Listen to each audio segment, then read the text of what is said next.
Hello students, my self Dinesh Kumar Yadav. और देखिए इस वीडियो में हम डिस्कस करने वाले हैं वेलोसिटी टाइम ग्राफ को फॉर यूनिफॉर्म मोशन। कि अगर हमारा कोई ऑब्जेक्ट है जो कि यूनिफॉर्म मोशन में है, यूनिफॉर्म वेलोसिटी के साथ मूव कर रहा है, तो हम वेलोसिटी टाइम ग्राफ को वहाँ पर स्टडी करेंगे। तो देखिए यूनिफॉर्म मोशन हमने आपको बताया हुआ है पहले से भी कि यूनिफॉर्म मोशन क्या होता है कि अगर कोई ऑब्जेक्ट है जो कि कवर करता है equal displacement in equal interval of time, तो उसके मोशन को हम कहते हैं uniform motion. Okay, if an object is covering equal distances और equal displacement in equal interval of time, कि अगर ये कोई ऑब्जेक्ट है जो कि ये इस तरीके से यहाँ पर डिस्प्लेसमेंट कवर कर रहा है 1 metre 1 metre 1 metre 1 metre 1 second 1 second 1 second, कि हर 1 सेकेंड के अंदर 1 मीटर की डिस्प्लेसमेंट कवर कर रहा है, तो उस केस में ये जो मोशन है ये कैसा होगा, ये हमारा होगा यूनिफॉर्म मोशन।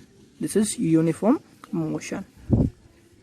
और अगर यूनिफॉर्म मोशन के लिए अगर हम भाई ग्राफ बनाना चाहेंगे, ठीक है, वेलोसिटी टाइम ग्राफ, तो देखिए भाई अगर हम किसी भी इंस्टेंट यहाँ पर अगर हम वेलोसिटी पता करेंगे, जैसे यहाँ मैं वेलोसिटी पता करूंगा, सो डिस्प्लेसमेंट है 1 मीटर, टाइम है 1 सेकेंड, सो 1/1 1 मीटर पर सेकेंड। सिमिलरली यहाँ पर भी वेलोसिटी कितनी होगी 1/1 1 मीटर सेकेंड 1 मीटर सेकेंड। मतलब जो है वेलोसिटी जो है यहाँ पर यूनिफॉर्म है कि सेम वेलोसिटी के साथ ऑब्जेक्ट मूव कर रहा है। तो इस केस में यदि मैं ग्राफ बनाना चाहूंगा, अगर मैं वेलोसिटी और टाइम के बीच में ग्राफ बनाना चाहूंगा, तो कैसा ग्राफ आएगा कि भाई किसी भी इंस्टेंट जीरो पर आपने देखा वेलोसिटी, जैसे यहाँ पर इंस्टेंट जीरो है, वेलोसिटी कितनी है, मान ली 1 मीटर पर सेकेंड, दिस इज 1 मीटर पर सेकेंड। ओके, फिर अगले ही इंस्टेंट 1 सेकेंड लेटर, ठीक है, 1 सेकेंड लेटर आप देखोगे वेलोसिटी कितनी है, फिर उतनी है।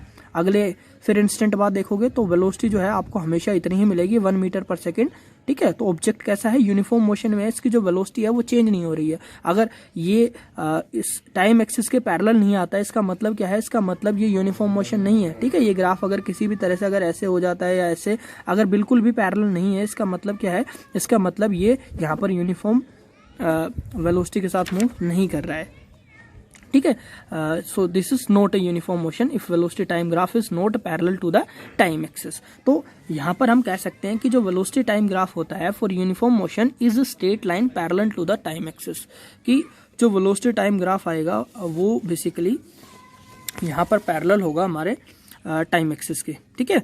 So this is velocity time graph. Suppose there is a object which is travelling and this is the velocity time graph. So this y-axis represent the velocity and x-axis represent the time.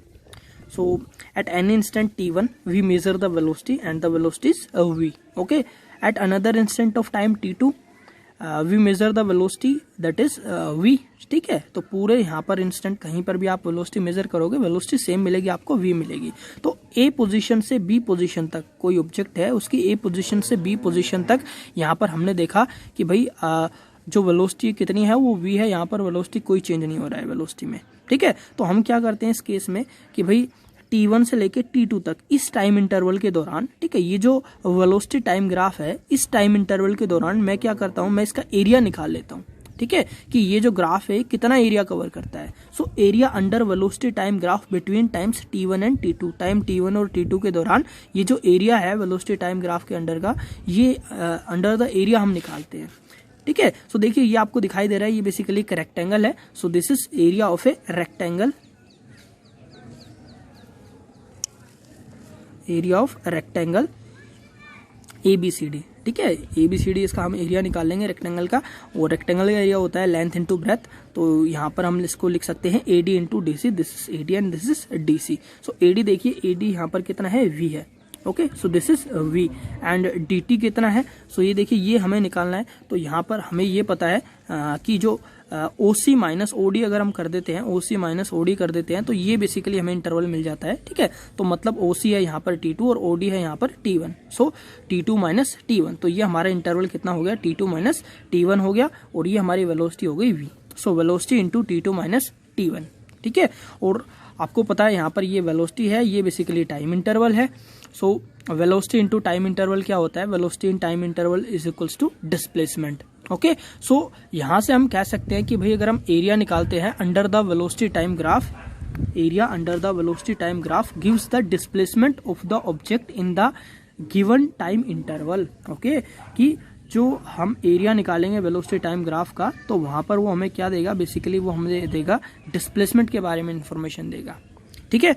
सो कि भाई कोई भी अगर आपके पास velocity time graph दिया हुआ है uniform motion के लिए, तो उस केस में आप क्या कर सकते हैं, आप एरिया निकाल सकते हैं, ठीक है, किसी भी टाइम इंटरवल का, ठीक है। ये तो मैंने T1 T2 लिया, आप किसी भी टाइम इंटरवल का आप एरिया निकाल सकते हो, और वो जब आप एरिया निकालोगे तो वो बेसिकली आपको डिस्प्लेसमेंट के बारे में जानकारी देगा, ठीक है। इसी तरीके से लास्ट वीडियो में जब हमने देखा था कि जब हम पोजीशन टाइम ग्राफ या डिस्प्लेसमेंट टाइम ग्राफ का स्लोप निकालते हैं तो स्लोप हमें क्या जानकारी देता है, स्लोप हमें वेलोसिटी के बारे में बताता है। यहाँ जस्ट इसका अपोजिट है कि अगर आप एरिया निकालोगे वेलोसिटी टाइम ग्राफ का तो वहां पर आपको डिस्प्लेसमेंट मिलेगा। Okay, so that is it for today and thank you for watching this video.